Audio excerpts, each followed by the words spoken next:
the dilemma of our age, how to get off mute. So hi everyone, thank you for having me tonight. I just wanted to spend a little time talking about operational resilience and tabletop exercises. I met a number of students already tonight who are actively pursuing their masters in cybersecurity, and I think if you can finish a master's without learning, at least in today's day and age, without learning a little bit about operational resilience and tabletop exercises, I think you've gone a little off the course. So I'm here to offer some insight into these two topics.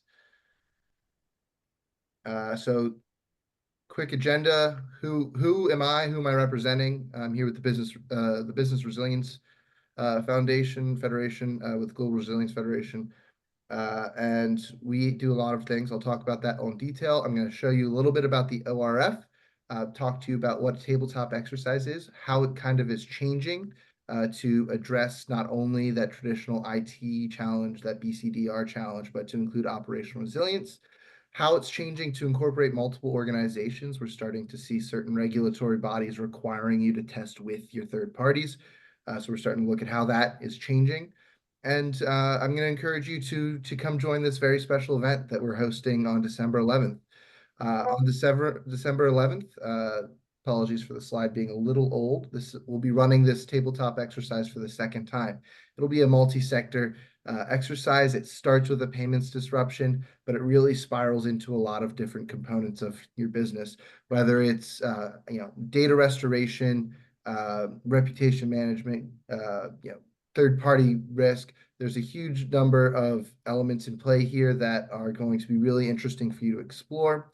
And it has this operational resilience focus. And I'll go into more details on how we do that. But really, instead of focusing on recovering to 100%, it's focused on delivering your service through a disruption. So this is something, this will be our fourth, fifth time doing something like this. And in the previous exercises, we have something on the order of magnitude of 150, 200, 250 people participating. It's been a really great time. Due to the number of people, we have a cross-functional panel of experts facilitating the whole exercise. So this is something I encourage you to register for. If you click on this slide, it should bring you to the registration. Nobody can click on the slide from you. Okay, Right when you send it. I will Yeah. share the link in the chat at some point, maybe the last Excellent. 30 seconds, or you can just go to grf.org and Oh, navigate wait, I to got it. I got the it. exercise. No problem. I got it. Yeah, sorry guys. Great. So it's gonna be really special time. It takes about 4.5 hours. So if you're not doing too much on the 11th of December, come join us. Starts at noon Eastern time. So yeah. So who are we? We're the Business Resilience Council. We are a collective defense community that helps. It's an all sectors community that helps everyone come together, collaborate, learn, prepare, and navigate disruptions. Whether it's a cyber attack or a cyber mistake like CrowdStrike, a hurricane, whatever it might be, supply chain disruption. We provide a space for organizations to collaborate together and create this great opportunity to learn from each other. If you haven't heard of us, look us up. We're here to help individuals and companies grow and expand their networks so that when something happens, you know who you need to talk to. So these are the areas we focus on. We have information sharing about different threats and ongoing developing situations, collaborating across sectors, developing playbooks and exercises and working groups. We have a huge focus on operational resilience. I'll talk to you a little bit about the framework that we developed that was called out to the president on how the nation should be addressing its cyber and physical resilience needs. We have a working group for artificial intelligence, security and trust, and we have a huge emphasis on third-party risk. So this operational resilience framework it's a bit of a paradigm shift from this traditional security approach. And I'll tell you why it's necessary. Think about a world where you have an infinite budget to secure your organization. Are you still going to are you going to at any point tell me that it is 100% secure against everything? There's too many unknowns. Things are developing too quickly. And so at this point, there's going to be a point where it's no longer cost effective to throw more money at security, and you need to start throwing money at preparing for when things go wrong. Operational resilience is how to prepare for when things go wrong. Something's going to break, and you want to minimize the damage when that happens, both to your own organization and to the wider scope of your ecosystem. We see things like CrowdStrike that happens, and it takes out so many other sectors. We want to find ways to minimize that, to mitigate it. So that's what this is. We worked with hundreds of companies to help develop this thing. Some U.S. regulators, the financial regulators, are the most proactive on this subject, so that's who we worked with the most. And we competed in competitions. This framework won an award for its effectiveness and impact, so I encourage you to check it out. Now, I don't have too much time here, so I won't get into every slide that I have, but I will tell you just a little bit more about this framework. So it's primarily made up of a 7-step path. This is very descriptive and not prescriptive. You can apply it to a lot of different circumstances. It's only 36 high-level rules. And we built a maturity model for it. This is a dual progression maturity model, so it makes the auditors happy and it makes the implementers happy. And we have some implementation aids, including some self-assessment tools and some other cool stuff. We've been developing exercise like the one I invited you to earlier. And we've got a glossary, because one of the most important parts about any kind of multi-organizational effort is communicating effectively, and that requires strict definitions, unfortunately. So here's some of the key principles of this framework. I'll just call out a few of them. Distributed and immutable backups.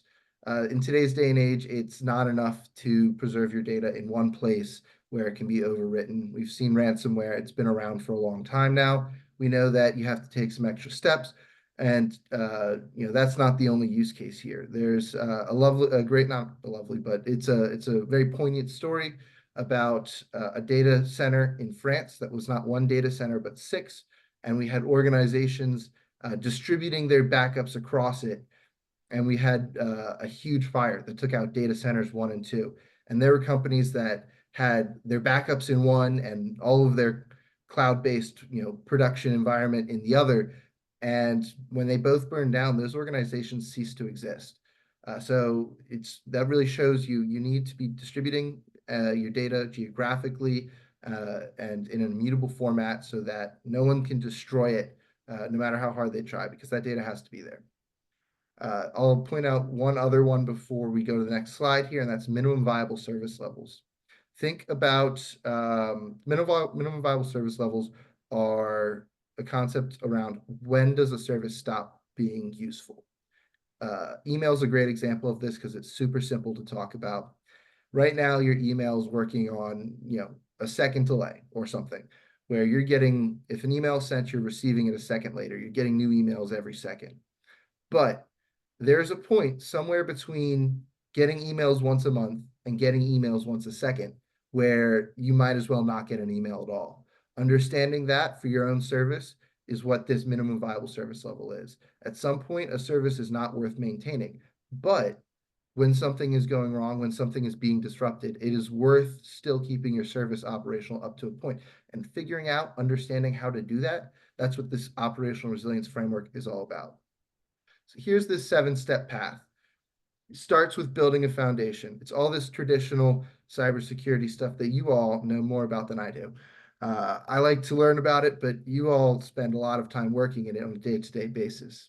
So you have to implement these industry recognized IT and cybersecurity controls frameworks, manage that risk, make sure you're not letting people in the front door, but you also have to understand that there's a lot of back doors nowadays, and so you have to plan for when someone gets inside. That second step is understanding your organization's role in the ecosystem. You have a lot of suppliers, you have a lot of customers. You need to understand who they are, what services they're depending upon, what parts of your organization are touching what parts of their organization, so you can plan ahead and understand what that minimum viable service level is, which is the third step. Like I mentioned, you have to understand when things break. At what point is it no longer valuable to your customers? At what point are you better off just trying to recover from full without minimizing the damages? 4 is where you turn that into a practical plan. You set delivery objectives. The minimum viable service level is anything above a point, but you can plan 3, 4, 5 levels that you can operate at during a disruption. You have to preserve your data. This is in that distributed and immutable format. We kind of step beyond that traditional user and business data that is where most organizations stopped or did when we started the framework. We're starting to see some improvement in that area. And so you preserve that in the distributed immutable format. You enable the recovery with environments, with designing processes that can help circumvent these disruptions so that you can still deliver that service to that minimum level. And then you validate this. It's not valuable until it's validated, which is where the exercises come in. And we encourage organizations to do this independently because I don't know how many passion projects you all have had, but when I finish one, I feel like it's amazing every time, and it's not always amazing every time. So that's what this is about. You're trying to validate it without letting that bias of all the hard work you put into it color your impressions. Here are just some key terms. I won't stay on this slide long, but I'll point out that expanded definition of critical data sets, not just user and business data, but that data that supports processes, applications, network systems, Active Directory, so on and so forth. When we started this framework 4 years ago, we weren't seeing many organizations preserving things beyond user and business data. It's getting better, but there's still a lot of room for growth in this area. We have the maturity model, don't have a lot of time to focus on that, but like I mentioned, it's kind of dual progression, levels 0 through 4 along implementation and assessment. Starts with just identifying where you're at, designing these designing the controls, the processes, the tools you need to achieve each of the rules of the operational resilience framework, implementing them, operating them, and then refining them. This is not a journey that ends just like with security. It is something that needs to be continually improved upon with every lesson learned, with every breach, with every tabletop exercise, with every organizational change.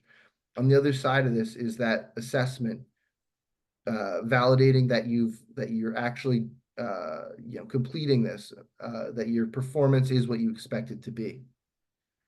It has a number of benefits, creates a clear roadmap, helps improve stakeholder confidence and trust, and helps align with regulatory requirements.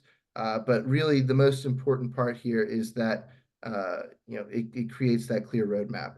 We have, if any of you are in the financial institutions, financial services industry in a global organization, you've probably heard of the term DORA, the Digital Operational Resilience Act. It's coming into effect, I think, January 17th. Don't quote me on that, but very, very soon, where we're starting to have a clear requirement for organizations to become resilient. The use case is there, the ROI is clear, but now we're starting to see regulators demanding it as well, and increasingly so. So this maturity model, this framework creates a clear roadmap for developing these capabilities. Now I just want to take a moment and talk about some of the tabletops we've done recently and what makes a good tabletop, because we love to throw them, but what I'd really love to do instead of giving you fish, I'd love to teach you to fish. I'd love to give you those capabilities to start playing around in your own organization, planning your own tabletops, because there's just so many valuable elements that can come out of doing this within your own organization and with multiple organizations. So our first tabletop that we did, about a year and a half ago, do these every 6 months or so right now, was a geopolitical conflict in Asia. This is a supply chain disruption where we focused on what's going to happen if China attacks Taiwan. How do you get your people safe? How do you understand what parts of your organization are going to be impacted? We found that a lot of organizations that had nothing to do with the region were still going to be impacted. Who remembers buying a car during COVID? Not many people, because you couldn't do it. The chips weren't available.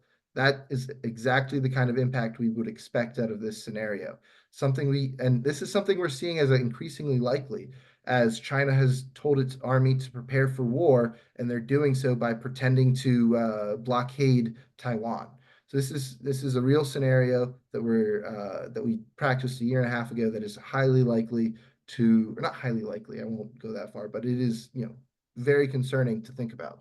Huge impacts across the medical industry, across the financial industry. The list goes on. We also did one for the financial services industry, focusing on what happens when the ACH operators are unable to function. ACH, if anyone's not familiar, is automated clearinghouse. This is how that check that gets direct deposited into your account at the end of every other week or every month, however your organization is arranged. That's how it gets there, through this network. And we found that it was a very important thing.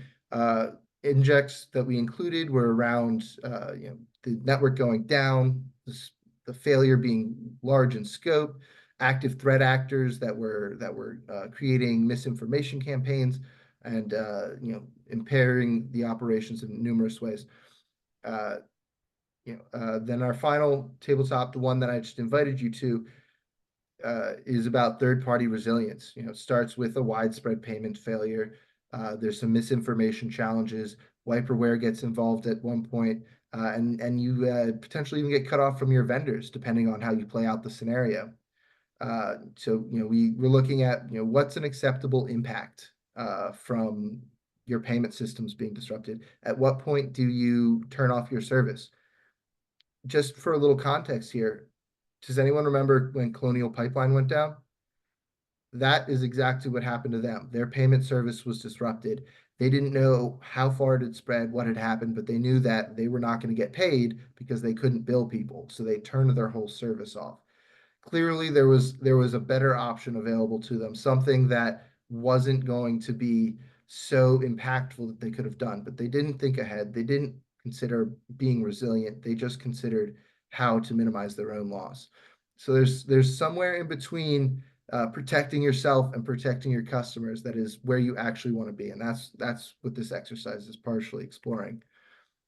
So we found some of the core findings in these. Many sectors are going to be directly impacted if Taiwan gets shut off, especially if we do some retaliatory what is it? When we shut off trade with China, like we did to Russia when it attacked Ukraine. There's not a lot of plans that have, not a lot of companies who have plans for what happens here if business ties are cut off. This was a year and a half ago. The scenario is increasingly likely, or increasingly on front of mind. So that probably has changed a lot.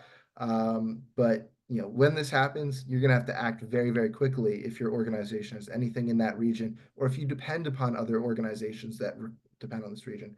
Remember, we have a global supply chain. If you are importing any kind of physical good, it probably will be impacted in this situation. We'd expect to see widespread inflation, a number of other really horrible things. The ACH payment, one of the biggest findings here was that the largest and the smallest financial institutions were really struggling in the same ways. They were, not backing up their stuff correctly. They were not understanding how to reach a minimum viable level. They, were relying on third parties that they assumed would be okay, but funnily enough, those third parties said they'd be down and out for good, or not for good, but for weeks at a time.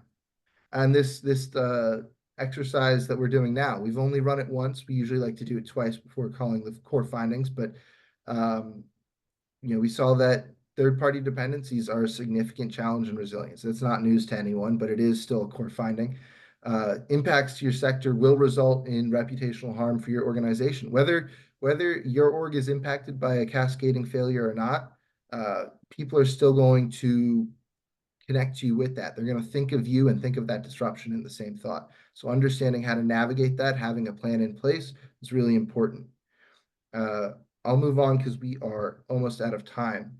Some of the core elements of a tabletop exercise. This is something that you all can take home and start playing around with. If you have ChatGPT, you can start building scenarios even beyond your own expertise. It's really good at filling in those missing details. You have to, of course, know what you're asking. But severe and realistic scenarios.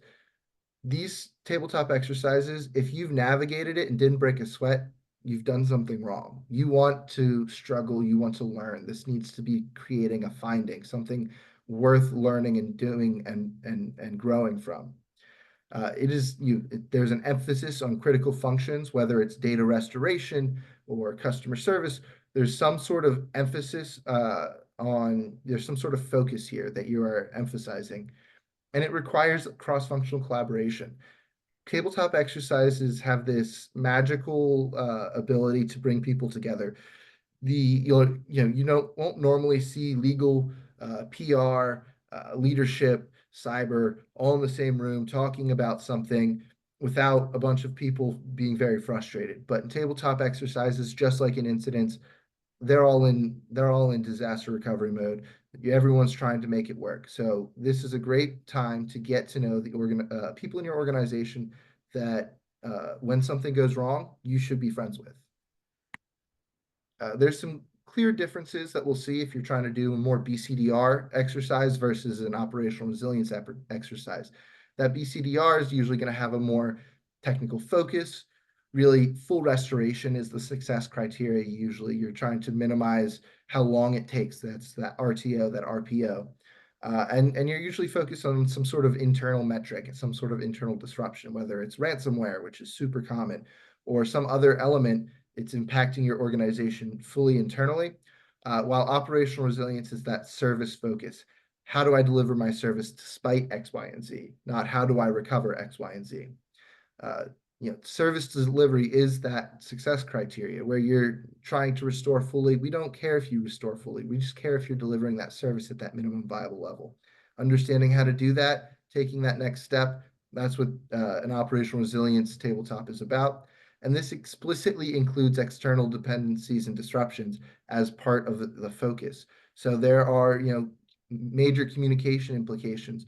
Maybe your organization hasn't been breached at all, but one of your third parties has. If your data is with, your lawyers, your cloud service provider, whoever it is, and that data breach occurs, that's still your data breach. So understanding that and navigating it is really, a challenging thing for most people. Um, Very limited time left, so I'll just go through this quickly. A multi-organizational tabletop exercise is very hard to do because it's hard to get everyone in the same place. But once you're there, there's a few key elements that need to be included. You need these cascading impacts. You need to understand and map them out so that, oh, this legal service firm goes down and now your data is breached, and then that compromises something else and it compromises something else, so that all the organizations are able to participate and then all the organizations can learn to work together. There needs to be internal and external injects. Maybe some organizations experience things differently, but there needs to be some common thread that you're working through this together. And you need to be able to communicate. Communication is tough. We all struggle with it, especially when it comes to outside the scope of our organization. Just a quick story. I know I'm out of time, but a quick story. Our CEO, he was in the financial services industry for a long time, and he was in charge of managing, uh, I think it was like EDR or his document management system or whatever. But a third party got disrupted, and it wasn't like third party two that he's friends with. It was third party like 134 because these lists get very long very quickly. And it took him over 2 weeks of going back and forth just to get in the right room with the right person. And by that time, his service had been down for an unacceptable period of time. So you need to get these communication capabilities ironed out ahead of time. I'll end here with a final request that you come join us. There's going to be a challenge for everyone: IT, communications, legal, leadership. Everyone's going to find something to chew on here. Everyone's going to learn a little something. I believe on our first exercise, 95% or 85, sorry, percent of the people participating said that they were going to go back and incorporate the lessons learned immediately into their plans. So this is a strong scenario that I think is worth doing. If you're a student, it's worth experiencing just to understand how these things work, how these scenarios roll out, so you can take those lessons and learn a little bit from them for your future career. And if not, I'm glad you were able to join us tonight. We don't have time for these, but I would encourage you to fortify now so you can be resilient later. Here's some contact information, our CEO, myself, and our Director of Community Development, Charlie DePizza. Thank you so much for having me. I'll happily take any questions if there's still time. You did it. Okay. 2 minutes over. Okay. Sorry. Very nice. Well, thank you very much. This is a great organization. I've been involved for about a year now, and great people. And yeah, I highly recommend you sign up for the tabletop exercise. It's a lot of fun. I participated in putting it together one time, and that was a great exercise. So thank you, everyone. All right, running a little late, so we're going to end short and just say goodbye. So thank you, everyone, and hopefully I'll see you at another event or at the dinner or at the conference. Okay? Happy Thanksgiving. Take care, everyone. Okay, good night. Okay. Good night. Great, thank you. Thank you very much. Bye.